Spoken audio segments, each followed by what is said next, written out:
Okay. We finally got there. I wonder where she was going at the end.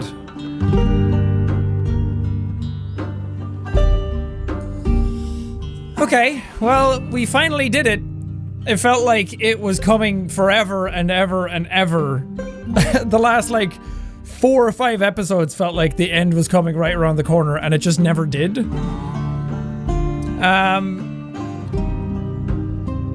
Okay, as with every series that I do, I usually like to dissect the game afterwards of what we went through. And normally I do it at the end of each episode, like what I liked about that episode, what I didn't, musing on things that happened. But for this series, I wanted to flow a bit more naturally, so I didn't do the whole, top of the morning thing at the start. I didn't do outros the same way, because anybody who's watching this later, if you're watching it in the playlist, especially, you want it to flow together. You want it to feel like you're watching a show. You don't want it to feel like you're watching just some YouTuber ask for likes and do intros and all that stuff. So I tried to take myself out of the series a bit more and let the game kind of speak for itself. I can see why the game is as divisive as it is. There's been a lot of talk about this game, and people are very split down the middle with it. Some people are just mad at the game because there's a trans character in it and there's a gay couple in it, and that's obviously just fucking bullshit to hate on a game for those reasons. It's 2020, the world is moving on, the world is evolving, and people are evolving with it, and the world is just not the same as it used to be. You have to adapt with that, with the different sexualities that are coming up, with the different types of people there are in the world, with the different ethnicities, the different cultures, all of that stuff. You need to have an open mind, and you need to move forward with them and see people as people and not shit all over them for the way they want to live their lives, when really it has no bearing on your life whatsoever at all. And the people who hate the game for those reasons it's just... The world is going to move on without you. The world is going to progress, and the world is going to evolve. And you can either stay in your bigoted ways and be a piece of shit to humanity and not contribute anything, or you can adapt and move on with the world and accept people for who they are. There's a lot more to talk about in regard to this. But I feel like it's as simple as that. People are people, treat them as people. It doesn't fucking matter. If somebody transitions themselves, it has no bearing on your life. It's their decision, it's how they feel, and it's what they want to do. Let them do it. If people like somebody else that you can't understand, it's up to you to learn about it and then accept that, because it's their life. And for a long time, when I was a teenager, I didn't get those types of things, and I was very narrow-minded, but doing this stuff and kind of having the internet and seeing the broader world has really opened up my mind to the facets of humanity that some stuff that I may not have understood and don't go through myself, other people have educated me on and have made me learn to empathize with that and become an ally to that. So that side of things, be whoever you want to be. I will always support anybody as long as they are happy, healthy, and following their passions. It doesn't matter what you're into or who you want to be or any of that stuff. I will always accept people for who they are. Obviously, context is important. I'm not going to accept fucking murderers and pedophiles. I don't think that needs to be said, obviously, but some people will be like, Jacksepticeye said blah, blah, blah. Just be who you want to be. As long as you're comfortable in your own skin, I'm happy for you. And even if you're not comfortable in your own skin, I will support you anyway. But that's all I'll say about that aspect of it, because I feel like it's more obvious and completely dumb for people to shit on the game for those reasons. Other reasons, of course, have a little more legitimacy to them. People talking about Joel, obviously. The Joel death apparently leaked before the game came out. which added to this stir of crazy that happened. I didn't know about it. I didn't see any of the leaks. I was very thankful that I wasn't spoiled going into the game, and it was a huge shock to me. And took me... I expected Joel to die in this game. I kept saying it to Troy every time I met him. Or anytime we talked about it. Not every time I met him, because that's just obnoxious. But every time we talked about it, I kept mentioning that that's where I thought the game was going. And he was always interested to hear my thoughts on it and wondering what was going on. And he had an amazing poker face because he didn't give anything away. And I've been kind of texting him as I've been playing through the game. We've been kind of playing it at the same time and going through it together. And I think I got ahead of him eventually, but we've kind of going over it and talking about it, and I want to get more in depth with him at some point and have a conversation about it. But a lot of people are pissed about the Joel death because they really like Joel from the first game, which is great because he's a very interesting character, and he's one of my favorite gaming characters, and I really loved him in the first game. But a lot of people seem to hail him as a hero. It's like he's the hero of the first game, and then coming into this one, they're like, oh, they did Joel dirty, just killing him like that. Joel is not a hero. Joel as a character in The Last of Us 1 is an absolute piece of shit. And that's why he's interesting, because you play as this guy that you're not so sure that you should be going along with what he's doing. Everything Joel has done in The Last of Us 1 is incredibly selfish. Ever since his daughter died, we didn't see all the stuff he did in between, but he did a lot of stuff just for himself, to protect himself and protect those people closest to him. But it was always for himself. And then at the end of the game, taking Ellie out of that situation and dooming millions, hundreds of thousands, if not millions of people to their deaths is kind of irredeemable. It's painted in his perspective to make you seem like it was the right thing to do. Bravo to all of these people, by the way. The acting in this was absolutely phenomenal, but I'll get to that. Joel's actions in the first game, that's why I always found him as an interesting character, because I never related to him, and I didn't think he was a good guy. But that's why I liked seeing the world through his lens, because then you realize that everything he's doing, he feels is right, and it's for himself. But at the end, it's kind of a fucked up thing that he did. So having somebody come in and kind of challenge that and show you that no, he wasn't a good guy, and dooming all of these people and killing the doctor, maybe the last neurologist or virologist in the world who could have saved humanity and brought back up people. It is pretty shit what Joel did. Now, how he died, I kind of have mixed feelings on, because in this world, shit just happens. And you don't always get time to feel for it. You don't always get time to sit in it and dwell on it and drag it out. Sometimes in this world, people just fucking die, and that's it. And the cold bleakness and randomness of that, I kind of respect because of the way the world in The Last of Us is. But I feel like people needed more time with him to bridge that gap. Because if you haven't played the first game, which, I mean, I don't know why you'd be playing the second one without it, but if you just go into this game, you don't really get a whole lot of time with Joel to realize the impact of that death, because it's a really big one. And I'm not sure that the game got to that. I'm not sure it built him up enough here for that to happen, or for it to be as warranted as it was. And I would absolutely love to hear their decisions on why certain things are in a certain order, because for me, I think the intro to the game should not be Joel explaining to Tommy all of that. I think that scene, I don't really care about it. It's more to catch people up from the first game if you're coming into this one without knowing anything. I get it. I don't like it personally. I think the intro to this game should be that museum scene, because it's an in-between segment where you see a little bit of Joel and Ellie from the first game. They're a little bit different from the first game. Things are a little off, but they're similar at the same time. Like, Joel feels like a completely different person. Ellie can swim, so we know that she's been taking lessons and she's learned some shit. Joel is a little softer than he was. They're a little more connected than they were. Him doing stuff for her birthday, learning about astronauts and bringing her to this place and learning more about her. That's something that he didn't do in the first game. He was very at arm's length with her. So now we know that, oh, he's softer, he's loosened up, he's not as rigid as he once was. And then that informs you that his barriers are down, that he's not the same person, that he's grown, and he's a little more secure in what his environment is. His relationships have been stable for a while, and the clickers and the zombies and the infected aren't really a problem. And he thinks all the fireflies are dead, so no one's going to come after him.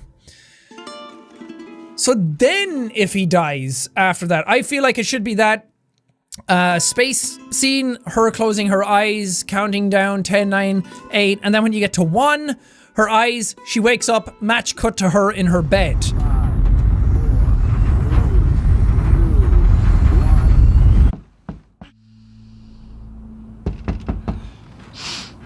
Have it cut from that to that. I feel like that would be a cool, interesting cut, because then you get a little bit of what Last of Us 1 was with that museum scene.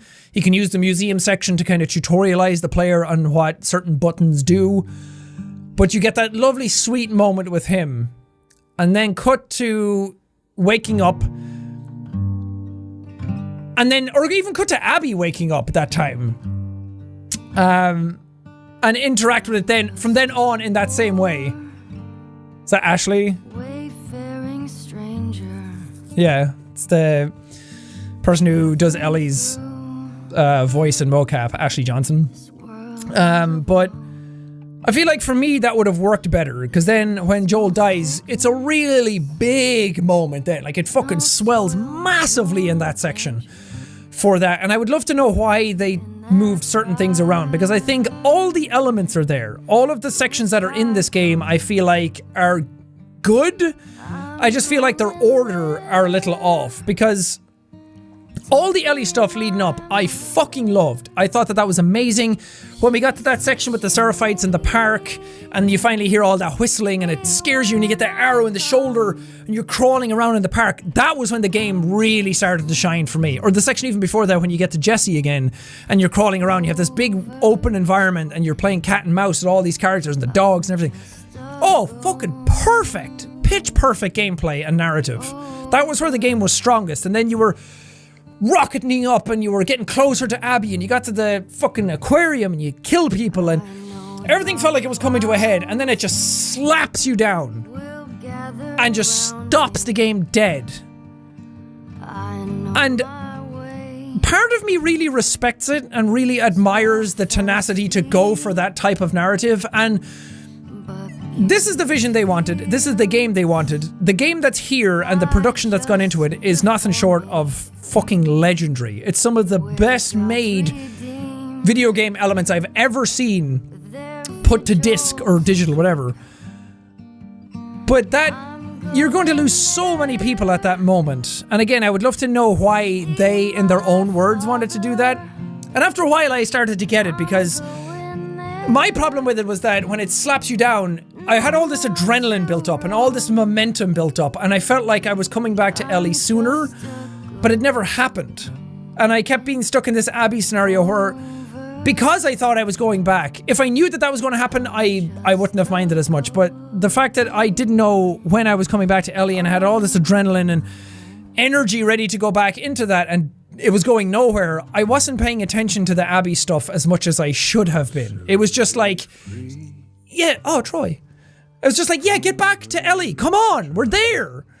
And it didn't. And I assume that's why that section is as long as it is, because it's like, no, settle down, relax. There's another side to this, and we really want to show it to you, but we need to take time to do that, because if we rush through it, then you're not going to get that feeling. And for me, I still don't think that feeling really came out in the end. I don't think what that section tried to do really rubbed off on me.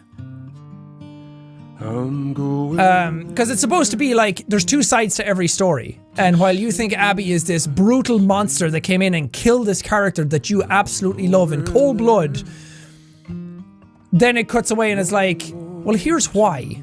And I get that, and I understand and respect the decision to try and tell that story, but I don't think I really needed it. I feel like me as a player already got, like, the entire time I was playing as Ellie, I was cringing at all the murder she was doing. It didn't glorify it, it de-glorified it for me, because I was like, God, this is ugly, and I don't know if we should be doing this, and I feel horrible about this. And I feel like there was a way of telling Abby's story within Ellie's story, without having two campaigns in one. I don't know. Again, I'd love to hear why they did it that way, but you're going to lose so many players, and I feel like so many people are going to shit on the game for that reason. But even though I may not agree with it and I may not have been into it as much, I applaud the sort of like, I want to use a different term than like, I applaud the balls for doing it, because that's a very gender specific term, but you know what I mean. I can't think of another word off the top of my head right now. Play through the game again with all your upgrades, and yes, I will do that right after this. Not on YouTube. But I admire the willingness to go for that story, because that is it's like when Hideo Kojima made Metal Gear Solid 2. All the marketing for Metal Gear Solid 2 when that game came out was all about Solid Snake. Everybody who saw the trailers, saw the gameplay, saw everything, thought that game was just that tanker section as Solid Snake. And then you play a few hours of that, and then the entire rest of the game is a completely different character. And at that time, everyone hated that. Everyone thought it was obnoxious, it was stupid, they wanted Solid Snake, but that other character was doing a simulation of being Solid Snake. And there's some really great video essays on why Metal Gear Solid 2 is amazing. And seeing it now, I'm like, man, that was actually brilliant. And maybe in time, with distance from this, I can understand that a bit more. It's not even so much that they cut it in half and then split up two campaigns. I feel like just maybe both campaigns are just a little too long. That Ellie's section started to feel a little repetitive after a while. The environments were fucking jaw-dropping though, and I absolutely loved them. But then Abby's section kind of felt a little long in the tooth as well. And I felt like if you just shortened both to have a bit more of a concise, like, dragging me along narrative, because I was really engaged for a lot of what was happening, and Abby's stuff really started to like pull me along more towards the end. But again, I felt like I was just playing Last of Us 3 and 2 at the same time. And maybe that's what they wanted to do. Maybe that's the point of it. It's definitely different. I applaud them for making a very different type of sequel, because they could have easily just done the same thing again, had Joel and Ellie, have a little rift between them, maybe play out that argumentative side of them for this story, and then just giving players what they wanted, like Uncharted 1 to 2. They could have just done that and everyone would have been happy and it would have been fine, but clearly they didn't want to do that. They wanted to tell something different, and that's what I respect. Because as somebody trying to do creative things personally and wanting to change and always adapt and evolve and not doing what people expect of you all the time and kind of getting bored of that and almost kind of getting annoyed with fans always just expecting the same shit out of you all the time. That's why I respect it. I can see why, and I can see sort of the reasoning behind that more so. And I feel like people kind of shitting all over the game. I mean, fair. You're allowed to your own opinion, and you can say that you really didn't like it and what they did with it. But to attack the people who made the game for it, I feel like is just completely over the line. I get that you're attached to these characters. I get that you love The Last of Us and you really wanted this to be the biggest game of the year and you want to make sure that you're spending your $60 wisely and you're so up Sony's ass and you want to be part of the exclusive culture and shit all over Xbox and everything. But being 15 will pass. I remember being like that when I was younger. And if you're older than like 25 and you're doing this, oh my god, that's cringe. But there's a certain point where you have to look at yourself and realize that that shit is just way too ridiculous. It's a video game. It's fiction. You can be attached to these characters, but when you start attacking the people who portray them and write them, that's stupid. Don't do that. It's fucking asinine to do that kind of shit. The narrative itself is really solid. I liked the writing that was there. It's not some of, it's the best acting I've ever seen in a video game. It's the best writing I've ever seen in a video game. My problem is with the pacing and the structure. But maybe I'll grow to like it more when I have some distance from it, because again, just being in it every day and getting through it so much, it's a little hard to like get perspective on it right now. So I don't want to say too much in one direction and like be too negative about that side of it, when maybe my feelings will change. Maybe I'll double down on the pacing of it. Who knows? But what worked in this game was, I mean, everything works in this game. It's the visuals. If you couldn't tell, I really liked. I could not stop gushing over the visuals in this.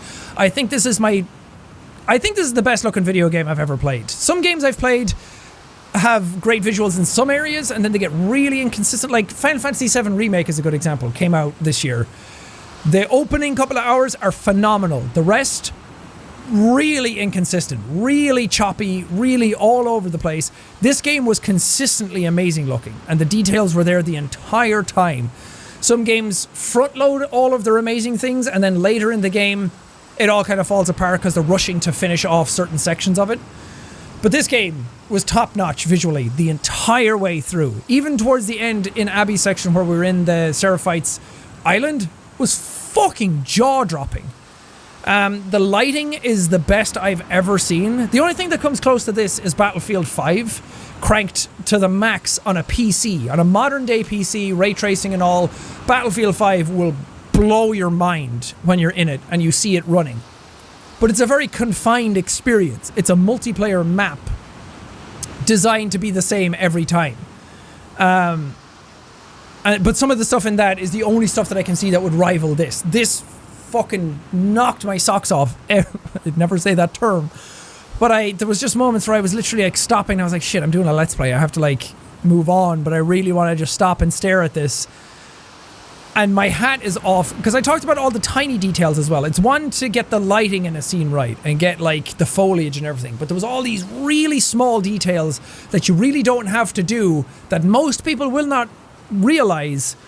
Like a really good example is the pipe bomb little light on the wall, that shit, the reflections and how there's different opacities to them.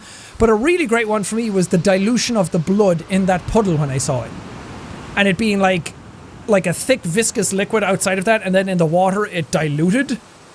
You didn't have to do that. No one would have noticed that. No one would really, well, I noticed it, I guess, but no one would have cared if it didn't do that. And it still would have looked amazing, but you went above and beyond and like really cranked out the details, and everybody at Naughty Dog deserves praise for that. I know there's a lot of talk of crunch culture at Naughty Dog and saying that they work them to the bone and over hours and underpaid and all that stuff. And yes, that's really bad, and that shouldn't have to happen. Maybe take some extra time, spend an extra year on it, give people normal lives and normal working hours, and not really grind them to the bone to get the job done. I don't support that. I don't work there. I've just seen all the articles about it, so that's the knowledge I have in it. And obviously I don't support that. I don't support anyone overworking themselves, because I always talk about even YouTubers not overworking themselves, because you'll burn yourself out and it's bad for your mental health, and don't do that. And it does suck that so many people had to go through that crunch to get the game made. However, I have seen some people who worked on the game, like animation people and art people and writing people, who also say that they're incredibly proud of the product that they made. Even though they had to work really hard to get there and work to the bone and hated that, but the product they made is still something they're very proud of and put a lot of effort into. So you shouldn't hate their efforts in the game to shit on Naughty Dog's crunching of said employees. Does that make sense? I'm trying to say it in a certain way, and I don't know if my wording is getting across, but the final product is something that they still spent a lot of time making and put a lot of work into and showed off their talents to the max of their ability. And I think that that's a separate part than what the crunch culture is. And I feel like you can still praise the artwork and the artistry that went into this and the talent that made it, and still not like the crunch aspect of that. You get me? It's not just so black and white. It's not like crunch culture sucks, and then, I mean, you can vote with your wallets if you want and not buy the game if you really don't want to support that. That's fine. But to shit on the people afterwards and be like, no, your writing sucks because you were crunched by Naughty Dog is a little unfair on the people who spent a really long time. It's like going through the crunch to make the product anyway and then still getting shit on for the final product. And I personally, I feel like if I was worked to the bone on something and really worked my ass off on it and really believed in the product anyway and still worked on it, it would really suck to see people then attack you for that because of that. Anyway, more educated people on the subject and more talented conversationalists and writers on the subject have spoken about this already. You're not going to come to a YouTuber to listen about this. But I wanted to preface that by saying I'm aware of that, but I also want to applaud all of the people who worked on this game. Like, all the artistry that went into this is is the best in the business. You don't get better acting and mocap and visuals and details and all of that stuff that you do here. This is what AAA gaming is. However we get to that point to make those games, we can argue all day. But I also want to give a shout out to the sound design in this game too, because there are some incredibly detailed audio aspects going on in this game.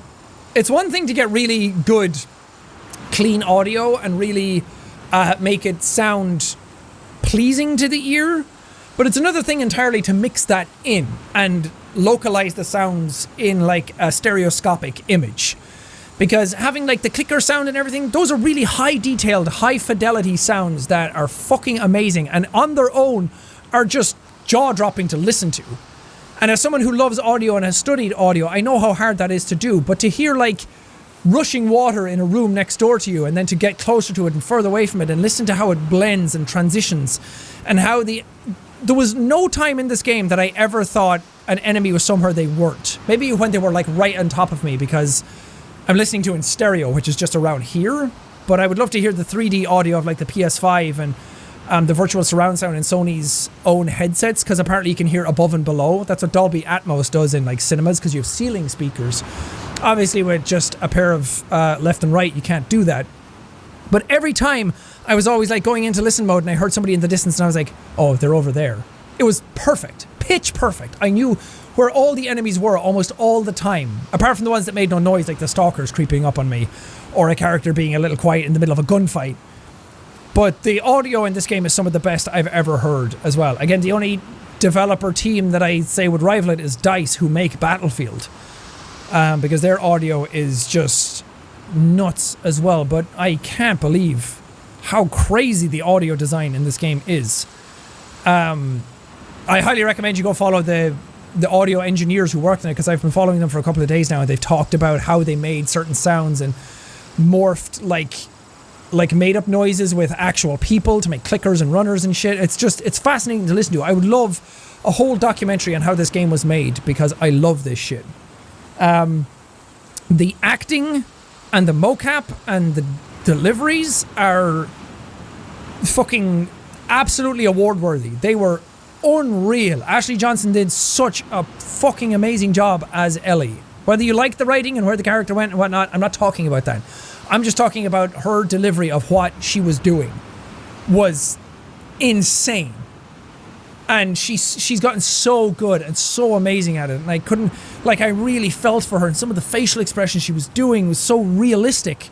I couldn't believe it. And Troy, you weren't in the game that much. I can't wait to talk to him about it, but his delivery of some lines as well, fucking phenomenal. The lady who played Dina was absolutely great. I love that character. I like Jesse. I pretty much like all the characters, even the ones that were set up to hate. By the end of it, I was like, damn, these characters are fucking great. It just feels like so much lore and so much depth and so much going on in this world that every character, even the NPCs and even the enemies, felt like they had lives and stories to tell. The ending, I'm not so sure about. It kind of feels like a lot of people said that it falls flat and it just kind of went nowhere. And I can see why people would think that. But for me, I honestly don't know what other ending you could go with.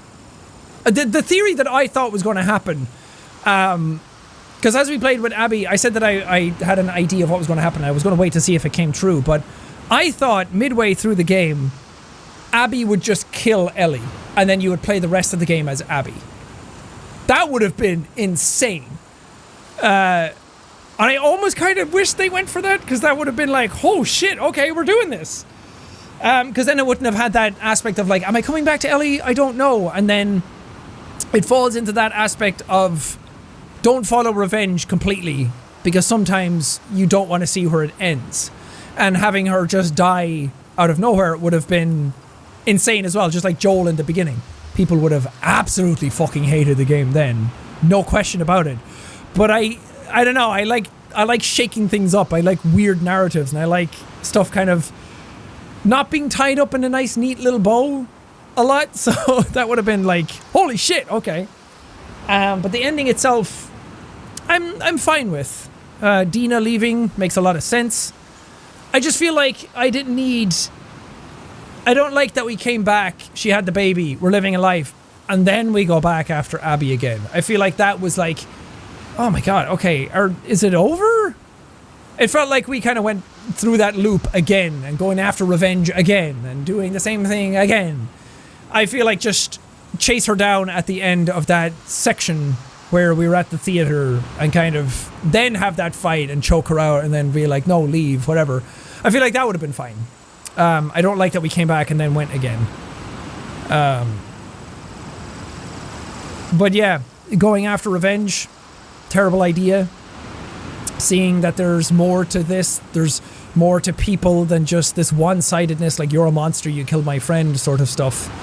And then it flipped it and Abby was the same, as like, you killed my friends. And it's like, yeah, but it was a bit ham-fisted. I felt like I could have gotten that anyway as a player. I didn't need to be like beaten over the head with it. All in all, I really like the game. I know I have a lot to say and a lot to talk about. I feel like everybody does. I'll be talking about this game for quite a while with people and understanding. If you didn't like the game, I completely understand and I get it. I get why people's criticisms of the characters and the story and where it went, like, that's valid. I personally thought it was great. I still enjoyed the game. I liked that it was different. I liked that they tried something unique with the storyline and made the game that they wanted to make, regardless of what they thought people would react to. Because obviously they knew people were going to react a certain way and hate certain things. But to stick to your artistry and just make it anyway, I respect the shit out of that. That's a hard thing to do, and most people these days can't do that. You get the rise of Skywalker when you go in the opposite direction and listen to people too much. And then it becomes fan service. And I'm very glad that this game is not fan service, because it could have so easily been. But all in all, I feel like it's a good thing to debate. I feel like it's a good game that a lot of people are going to sit down and be like, you didn't like it? Well, I liked it, so tell me why. And then, like, I can see your viewpoint, and then the other person can see yours. Obviously, a lot of people aren't going to do that, because a lot of people are just going to say, boo, game bad.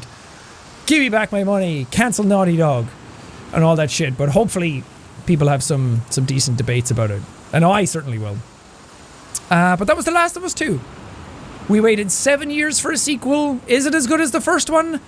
Gameplay-wise, it shits all over the first one. The first one's gameplay is incredibly clunky and slow and outdated now. The stealth in this game is the best I've ever played. Sneaking around like that. I kept getting caught, but that was my fault and not being aware of what was going on more. But I love just those little play areas. The level design was really good. So I'm going to be playing the game a lot more.